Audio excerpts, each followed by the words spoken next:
name's Alex Harrison. I'm with the Free Gaza movement. I was a crew member aboard the Samud, which was the smallest ship in the Gaza Freedom Flotilla, and I was also a crew member on the Spirit of Humanity last year, which was a ship that was attacked and boarded in similar circumstances last year. This time, 3 weeks ago, I was in Israeli prison for the second time in less than a year. We knew when we arrived in prison we were the first group, and we knew that we had been treated with an unexpected and unnecessary degree of violence. Until the women from the Marmara arrived, staring and red-eyed, we had no idea that they had killed so many people aboard that ship. We set sail to peacefully break the siege. We set sail with non-violent intentions. We just wanted to reach Gaza. We just wanted to break the siege. None of us went with intentions of violence or intentions of confrontation.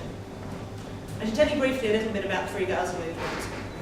This was Free Gaza's 9th voyage, the 9th time in less than 2 years that they'd sailed to Gaza, and the first time that they'd sailed in coalition with other partners, such as the Turkish group Flotilla, the European campaign to end the siege, Greek ship to Gaza and Swedish ship to Gaza. The first 8 voyages, the Free Gaza movement sailed alone. Free Gaza is not an NGO, it is an activist-led movement, very similar to the International Solidarity Movement, run entirely by volunteers. The only paid people are the captains, which we have to hire. Everybody else volunteers their time. We have no offices, except a small office in Cyprus from where we send the boats. Free Gaza was set up by an amazing group of individuals. It started from some direct actions where they'd crossed the border knowing they would be denied entry into Palestine by the Israelis, and grew from there. A great group of people who fundraised themselves, took out personal bank loans, and in summer 2008 took the first boat into the Gaza port since 1967. And the Gaza Flotilla grew out of that movement. This time, my movement, the Free Gaza movement, intended to send 4 boats with the flotilla. One of those boats was unable to sail. The other 3 suffered unexplained mechanical problems. We strongly suspect that it was sabotage, but since the Israelis have seized our boats, we can't get them into port to prove that. I was aboard the Samud, which was the last boat to join the flotilla, somewhat damaged, with steering difficulties and taking on water, on the early hours of Sunday morning. Having thought that we were stranded in Cyprus and with no steering, we felt an immense sense of victory in just joining the flotilla. At that moment, we celebrated. We thought that if we joined the flotilla, we'd have as good as arrived in Gaza.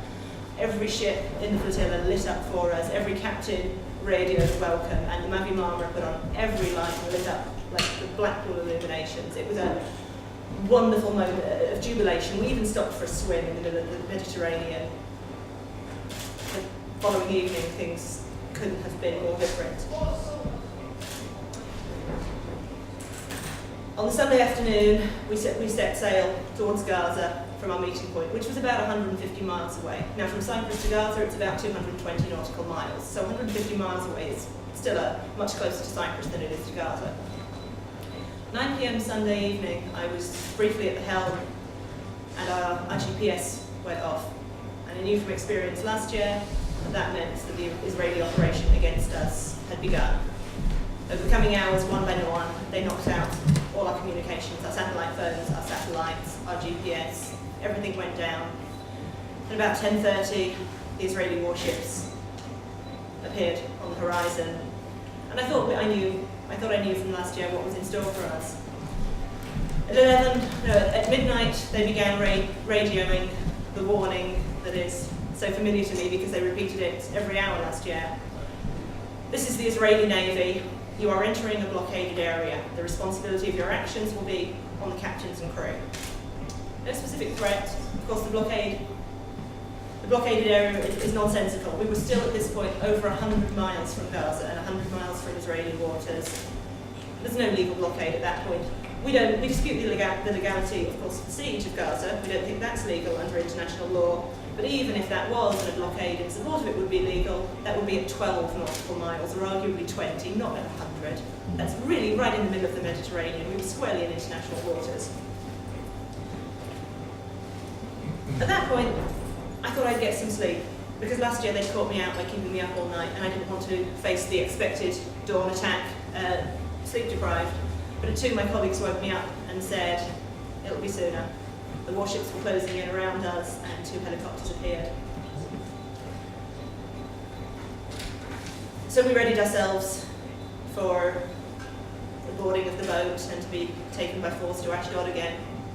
Passengers put on their life jackets and we all stood on deck. Our only plan to resist was to stand on deck and keep the journalists sheltered for as long as possible in the hope of getting some material out, or some evidence out.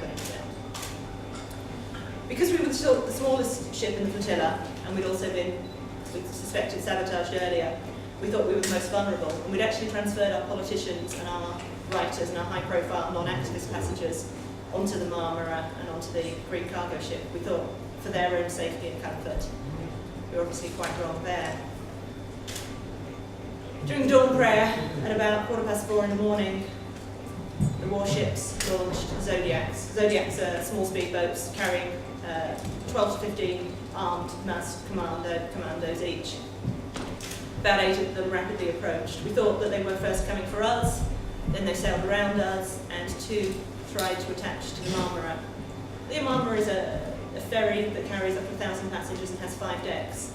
These 2 little Zodiacs tried to attach to the sides.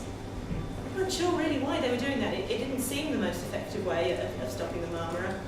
And we watched the passengers hose them down with water, and the journalists on board took photographs of the first explosions, of the explosive devices and the weapons that the Israeli commandos were firing at the Marmara. I don't think those on board the Marmara at that point would have been able to identify what was being fired at them. The Israelis have said that it was non-lethal force, but these weapons are designed to cause confusion and panic.